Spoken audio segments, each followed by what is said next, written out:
The late autumn sky was heavy, with dark clouds pressing against the horizon. The air was crisp, almost biting, as Harper Mills walked along the deserted road. The wool coat wrapped tightly around her did little to ward off the chill, but she was grateful for the silence around her. Far from the city, this was the only place she could clear her head.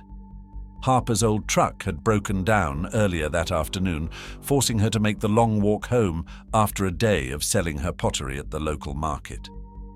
Though the weight of exhaustion weighed heavily on her legs, Harper found strange comfort in the sound of her footsteps against the wet asphalt. Suddenly, the silence was broken by the distant roar of an engine. Harper stopped, instinctively turning toward the sound. A sleek black sports car was hurtling down the winding road, too fast for the sharp turns.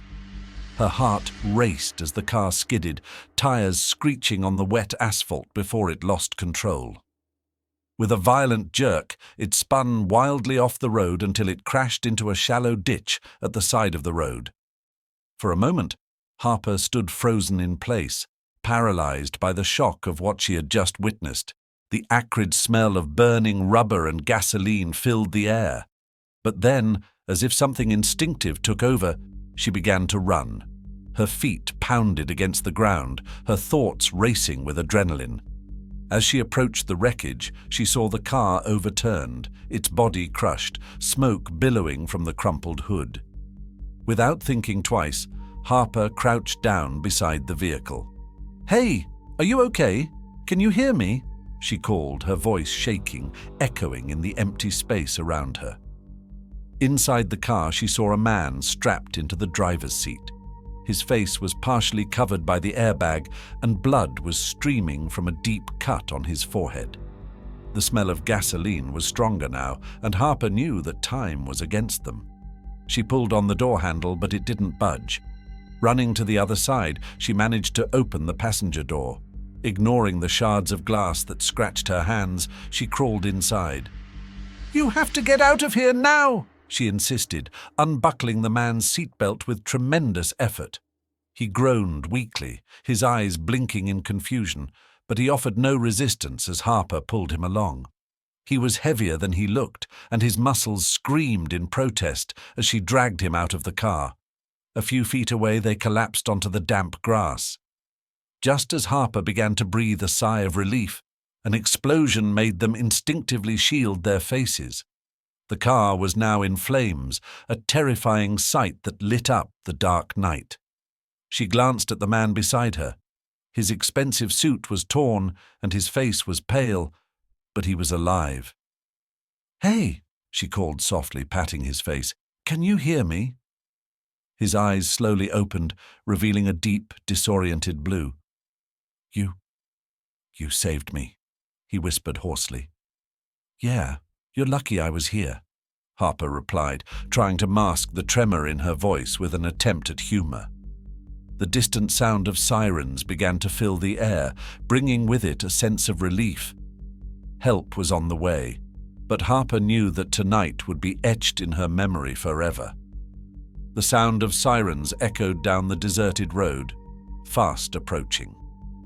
Harper watched, still panting, as the paramedics climbed out of the ambulance and took control of the situation. Two of them knelt beside the man she had dragged from the wreckage. One of them glanced at her quickly. "Are you okay, miss?" he asked, the beam of the flashlight illuminating her scraped and bloodied hands. Harper nodded, though the tremor in her hands said otherwise. She stepped back a little, allowing them to work. The man was carefully placed on a stretcher, his head wrapped in a makeshift bandage. As the paramedics lifted him, he turned his head toward her. "Thank you," he murmured, his eyes trying to focus on Harper's face. She just nodded, unable to formulate a response. The ambulance doors closed, and within minutes, the vehicle disappeared into the darkness. Harper was alone again, the silence of the road returning like a weight on her shoulders. That night, in her small studio apartment above a bakery, Harper could barely sleep. The image of the burning car, the sound of the metal twisting, the disoriented look of the man she had saved. It all seemed stuck in her mind. She knew it didn't make sense, but something about it, something about that moment, felt bigger than just a coincidence. The next morning, Harper tried to return to her routine. She was in her small workshop, molding. She was just about to open the door and grab a new ceramic bowl when the doorbell rang. Wiping her hands on her apron, she went to the door, expecting nothing more than a curious customer or neighbor. When she opened it, she found a man standing there holding a bouquet of wildflowers. He was dressed smartly but casually, and a discreet headband was tied around his forehead. Harper recognized him immediately. "You?" she exclaimed in surprise. The man gave her a small, almost embarrassed smile. Edward Sterling," he said, as if that were enough to explain everything. I needed to thank you. You saved my life last night." Harper blinked, trying to process the scene before her. The name sounded vaguely familiar, but she couldn't immediately place it. "Look, you didn't have to come all the way here. I just did what anyone would have done," she said, crossing her arms defensively. "I don't think so," Edward replied, holding out the flowers to her. "I know this may sound cliché, but I needed to thank you properly." Harper hesitated before taking the bouquet. She smelled the flowers, more out of reflex than intention, and took a step back. "Well, thanks, but you really didn't have to." Edward looked around the workshop curiously, as if he wanted to take in every detail of the small, cozy space. The shelves were lined with ceramic pieces, some painted and shiny, others still awaiting the finishing touches. "Is this where you work?" he asked, his voice carrying genuine curiosity. "Yeah, small but functional. And as you can see, it's not exactly a place for..." She paused, trying to choose the right words. "Unexpected visitors." Edward laughed, a warm sound that seemed out of place in the chaotic space of the workshop. "Well, I hope this isn't the last time we see each other," he said, with a tone of confidence that left her both intrigued and slightly uneasy. Harper arched an eyebrow but didn't respond. As he left, something about the way he said goodbye, with a brief wave and an almost shy smile, left her with an odd feeling, as if that meeting wasn't just a simple thank you, but the beginning of something much bigger. Days later, Harper was busy at the local market, setting up her stand. The scent of hot coffee and fresh pastries filled the air as locals walked past the stalls, buying decorations and gifts for the start of the winter season. Suddenly, a familiar voice caught her attention. "This is amazing. You really do all this by yourself?" She turned to see Edward, now wearing a heavy wool coat, holding a steaming cup of coffee in each hand.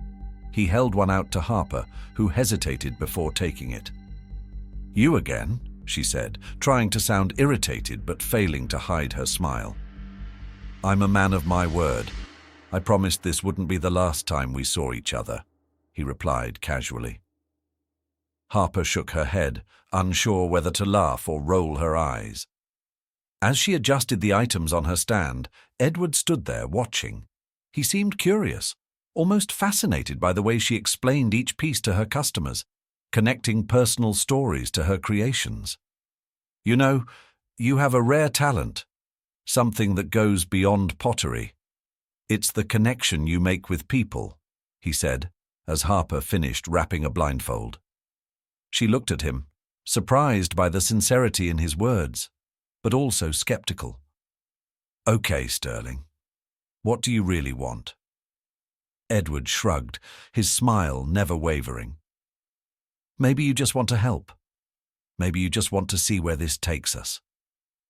Harper sipped her coffee, watching him with a mix of suspicion and curiosity.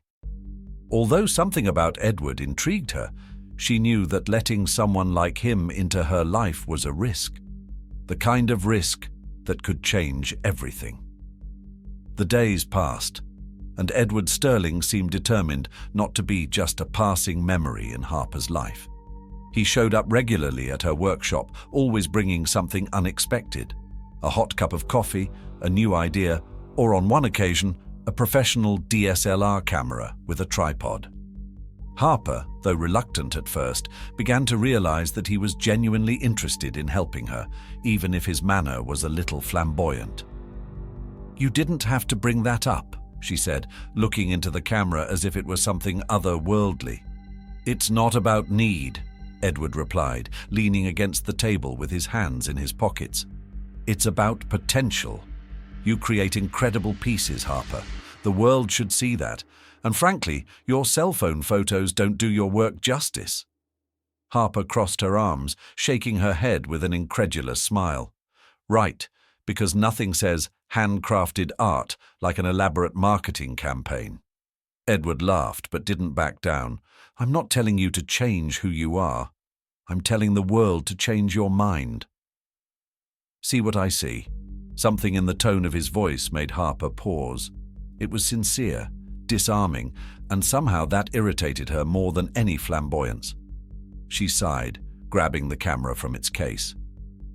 "Okay, Sterling, but if this turns into anything pretentious, I'll throw you out of here. Deal?" "Deal," he said with a confident smile. As the weeks passed, Edward became a fixture in Harper's life. He helped set up her website, taught her marketing strategies, and even accompanied her to weekend markets. Little by little, Harper began to see a different side of Edward. Beneath the polished CEO exterior was someone genuinely curious and interested in her world. And to her surprise, she didn't mind his presence as much as she thought she would. "You know, I never thought I'd find myself working at a local market," Edward said, as he helped set up Harper's booth on a chilly Saturday morning. "Well, I never thought I'd have a Millionaire CEO carrying boxes for me. I guess we're even," Harper said with a smile. Edward chuckled, adjusting a tablecloth as he looked at her. "Maybe it's because you're not like anyone I've ever met." Harper felt her cheeks heat up, but she looked away, focusing on arranging the pottery pieces. "Don't get carried away, Sterling. This isn't your world yet." "Maybe not, but it's a world I enjoy visiting," he replied without hesitation. Harper shook her head, smiling despite herself. He was persistent. She had no doubt about that. Then the phone call came. It was a quiet evening in Harper's workshop when her phone rang. She almost ignored it, but the unfamiliar number caught her attention. When she answered, a female voice sounded on the other end. "Harper Mills?"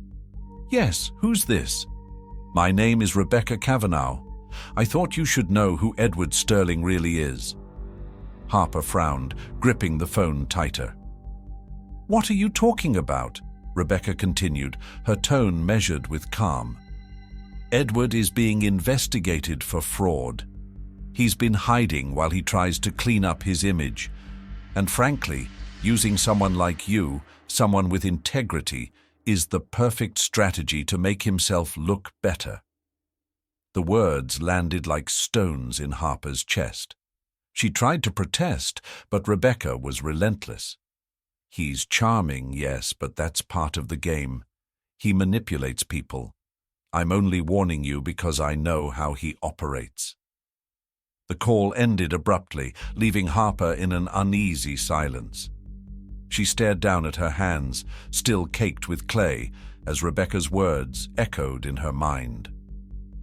When Edward showed up at the workshop the next day, Harper was tense. He walked in with typical confidence, carrying a box of supplies, but stopped when he noticed her expression. "Is something wrong?" he asked, setting the box on the table. Harper crossed her arms, facing him. "Rebecca called me." Edward's expression changed, his posture stiffening. "What did she say?" "She said you're being investigated for fraud, that you're using me to clean up your image. Is that true?" Edward ran a hand through his hair, exhaling heavily. "It's not that simple, Harper." "Then explain," she snapped, her voice harsher than she intended. Edward looked at her, his expression softening. "Rebecca is lying. Yes, Sterling Enterprises is under investigation, but I did nothing wrong. She's trying to frame me because I refused to support one of her projects. It's revenge, pure and simple. And why didn't you tell me sooner? Because I knew it would drive you away. And I didn't want you to look at me the way you're looking at me now. Harper felt the weight of his words, but the doubts were still there, like a storm in the distance. She took a deep breath, looking away. I need time, Edward. He nodded, though the pain was evident on his face. I understand, but please don't jump to conclusions until you hear me out. I'm going to prove Rebecca is lying. As he left, Harper sat alone in her workshop, the silence now filled with uncertainty. As much as she wanted to trust him, Rebecca's words had planted a seed of doubt. And she knew that seed could grow, threatening everything they had built together. The next few days were a whirlwind of uncertainty for Harper. She threw herself into her work, shaping new pieces with an almost obsessive fervor, as if the pottery could absorb the doubts swirling in her mind. Edward, for his part, kept his word and gave her the space she asked for. He stopped coming to the workshop, but Harper knew he was nearby. Sometimes she would see his car parked across the street, as if he were waiting for an opportunity to speak to her. That night, as she was closing up the workshop, a soft knock on the door made her jump. When she opened it, she found Edward. He looked different, tired, as if the weight of the world was on his shoulders.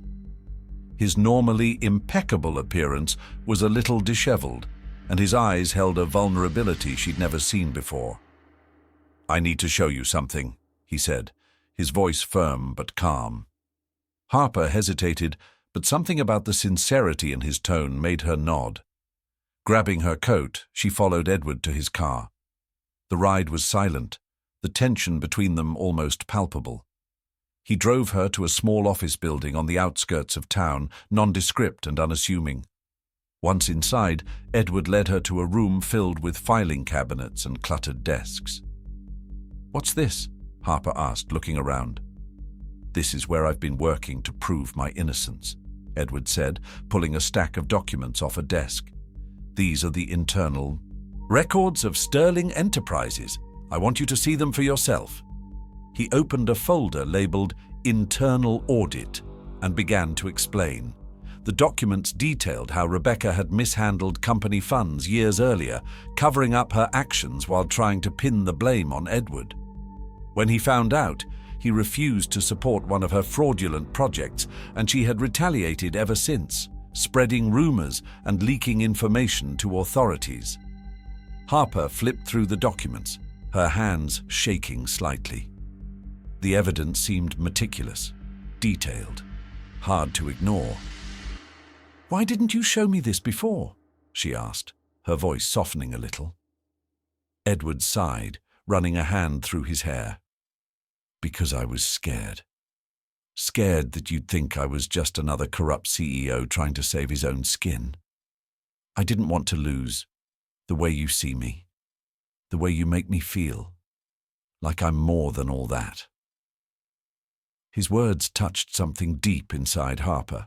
She lifted her eyes to meet his, seeing the sincerity in his face. Edward didn't look like the confident, unshakable man she'd known. He looked human, vulnerable. "Edward," she began, then stopped. There was a lot to process, but one thing was clear. He was laying it all bare, trusting her in a way no one else ever had. "I don't want you to take my word for it," he said. "I want you to see the truth for yourself. I would do anything to prove that I'm not the man Rebecca says I am." Harper took a deep breath, fighting the confusion in her mind. She knew that accepting the truth he presented would be a risk, but in that moment, looking at him, she felt like it might be worth it. "Okay, I believe you," she said finally, her voice steady. The relief on Edward's face was immediate. For the first time in days, he smiled, a shy but genuine smile. "Thank you, Harper. You don't know how much this means to me." On the way back, Edward broke the silence. "There's something else I need to tell you," he said hesitantly. Harper looked at him, her chest tight with anticipation. "What is it?" Edward swallowed, staring at the road ahead. "My mother was an artist. A potter, just like you. She raised me on her own, working in a small workshop in our garage. She always dreamed of opening a real shop, but she never got the chance." Harper felt a lump form in her throat. His words held a palpable sadness.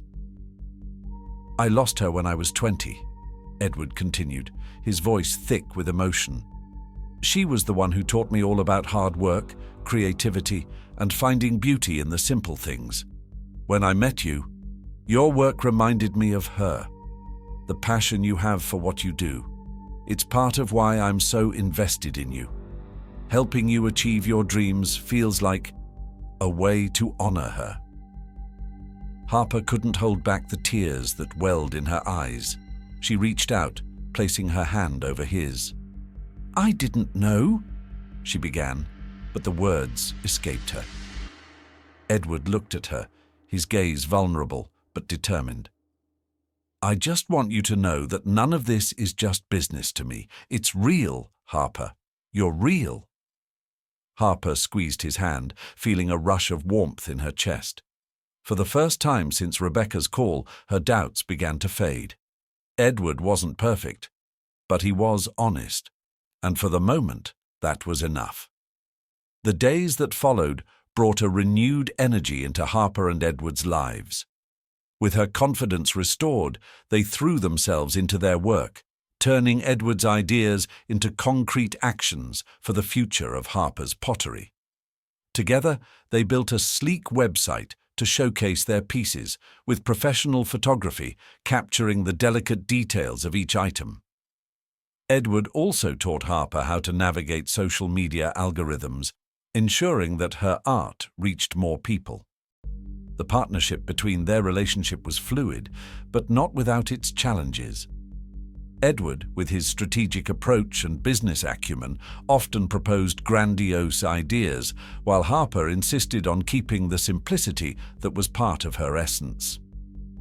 "Not everything has to be a big production, Edward," she said one night, after he suggested an elaborate campaign for the launch of the website.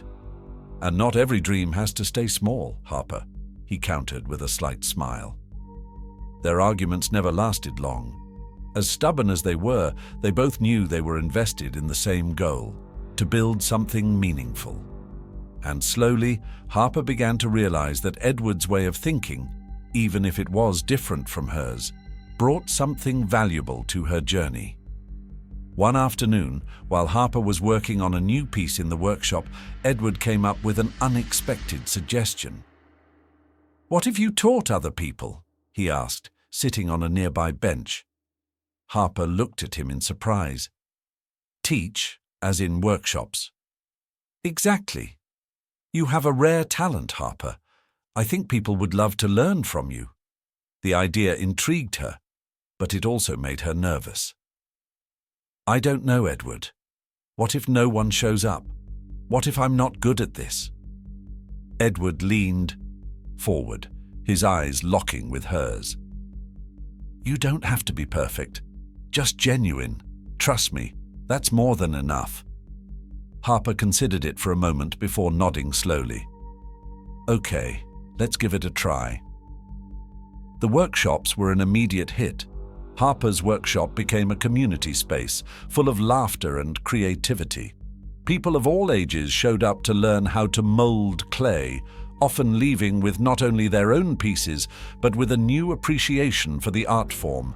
For Harper, these moments were transformative. Seeing others fall in love with what she was doing rekindled her own love of pottery.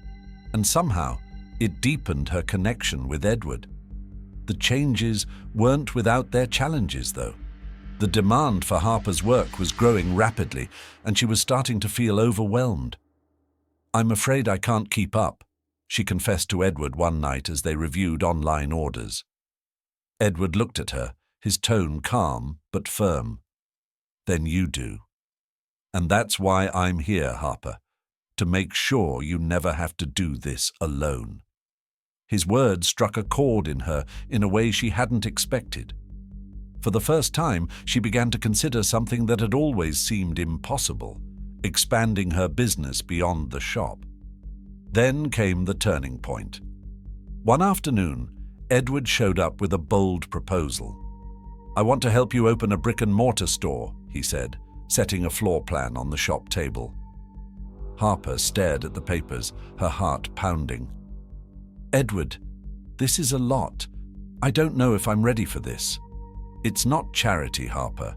It's an investment in you, in us, and I know you can do it." She hesitated, looking at him with a mixture of fear and hope. "I'll only do this if we do it together." Edward smiled, a smile warm and determined. Always together. The store's opening was a milestone. Located in the heart of the city, the store felt like an extension of Harper, warm, vibrant, and full of life. Wooden shelves displayed her handcrafted pieces, illuminated by warm lights that highlighted the intricate details of each item. On the morning of the opening, as Harper was putting the finishing touches on, Edward appeared at her side. "Nervous?" he asked, smiling reassuringly. "A little," Harper admitted, looking around. "You're going to rock it. You always do." Harper smiled, feeling her nervousness give way to a comfortable warmth. She took a deep breath and opened the doors. Throughout the day, the store was filled with energy. Customers came and went, enthralled by the stories behind each piece that Harper shared with passion. Edward, true to his style, handled the logistics and helped keep everything running smoothly. They were a team, and Harper felt that more strongly than ever. At the end of the day, as they closed the store together, Harper looked at Edward. "You know, I never thought this was possible. And now, here we are." Edward smiled, putting an arm around her. "Because you never give up, Harper, and because you deserve it all." She leaned against his shoulder, feeling a deep peace she hadn't felt in a long time. Together, they had transformed not only her dream, but their lives. And Harper knew this was just the beginning of something even bigger. Harper's shop quickly became a community gem. It wasn't just a place to buy pottery, it was a space where people came to connect, learn, and share stories. Harper began offering more workshops, attracting customers from out of town, and even hosting events to support other local artists. The shop was thriving in a big way. In a way, Harper never imagined possible. One quiet morning, Harper was adjusting a new display of pieces when an elderly customer held a small vase in her hands. The delicate glaze gleamed in the soft light of the shop. "This is wonderful," the woman said with a smile. "You've really created something special here." Harper thanked her, but before she could respond, the woman added, "It's not just what you do, it's the heart you put into each piece. I can feel it." The words touched Harper deeply. She looked down at her hands, marked by hours of working with clay, and felt a surge of pride and gratitude. When the woman left, Harper glanced at Edward, who was adjusting a sign near the counter. "Did you hear that?" she asked, half joking. Edward smiled, walking over to her. "Everyone knows you're amazing, Harper. Maybe it's time you believed it too." Later that day, after the store had closed, Harper and Edward sat on the floor amid the remnants of a busy day. Wrapped gifts, empty coffee cups, and the soft glow of the open sign still flickering in the window. "You know," Harper began, looking around, "for the longest time, I thought this was an impossible dream, something too big for me." Edward turned to her, his eyes soft. "Dreams aren't supposed to be easy. That's what makes them special." Harper smiled, pushing a strand of hair out of her face. "I guess it wasn't the dream that scared me.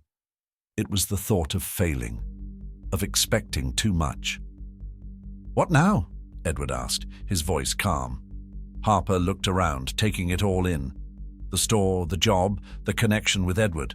She felt invincible. "Now? I feel unstoppable." Edward smiled, a smile full of pride. "Because you are, Harper." They were silent for a moment, enjoying the quiet.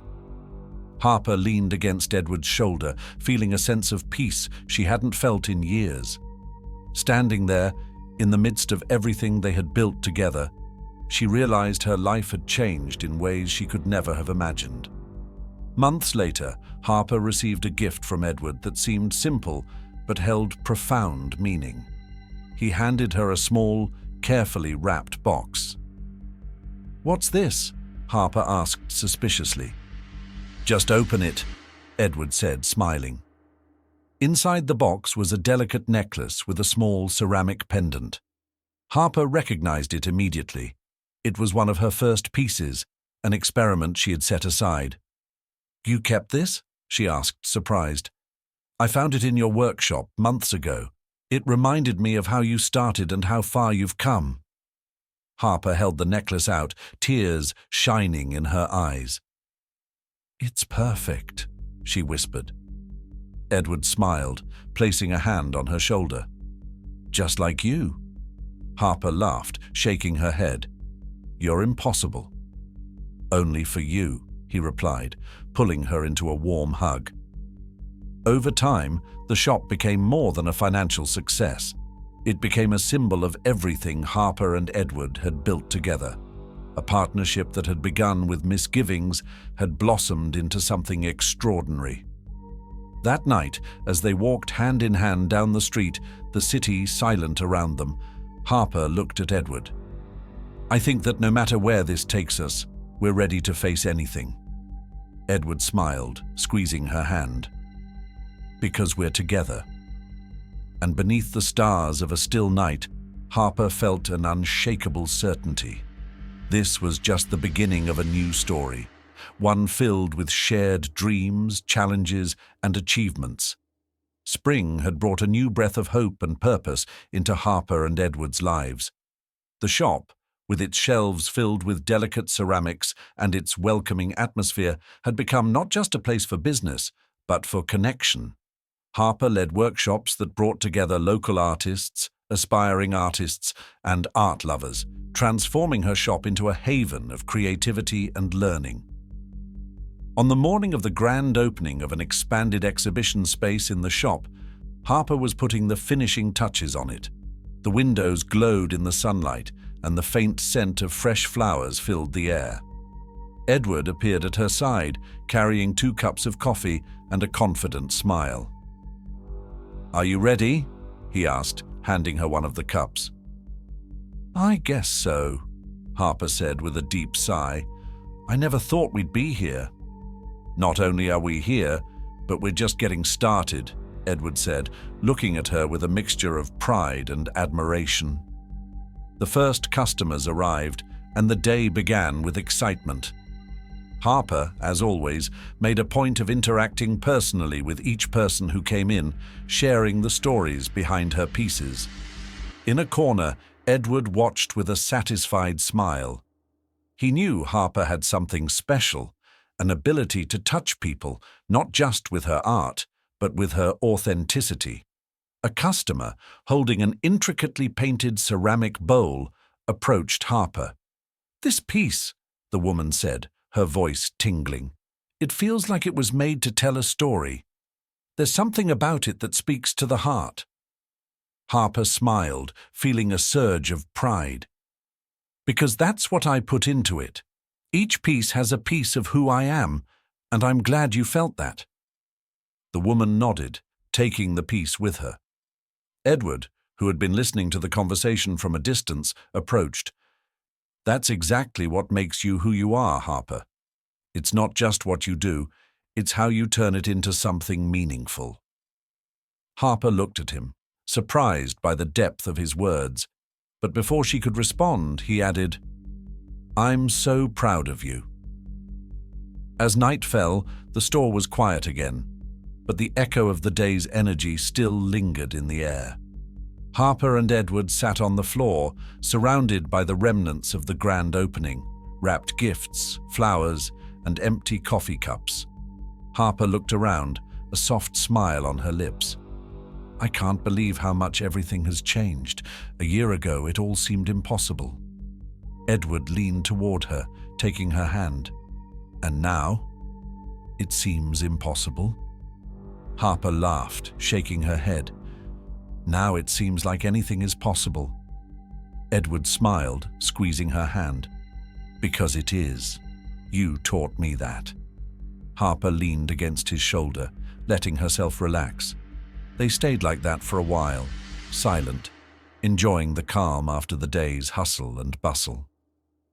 You know, Edward, she began softly. For a long time, I thought I was alone in this. But now I realize I wouldn't have gotten here without you. Edward smiled, gently kissing the top of her head. And I realized I needed something real to remind me of what really matters. Thank you for being that for me. Harper closed her eyes, feeling a deep peace. Everything they had been through, the doubts, the fears, the challenges, had led them to this moment. And more than ever, she knew the future was full of possibilities. That night, as they closed the store together, Harper looked up at Edward under the soft streetlights. We did it, didn't we? Edward smiled, squeezing her hand. Yes, and I can't wait to see what comes next. They walked hand in hand down the quiet street, knowing that together they could face anything. It wasn't just the beginning of a new chapter, it was the beginning of a life they had built with hard work, trust, and love. Under the starry sky, Harper felt like she was finally exactly where she was supposed to be.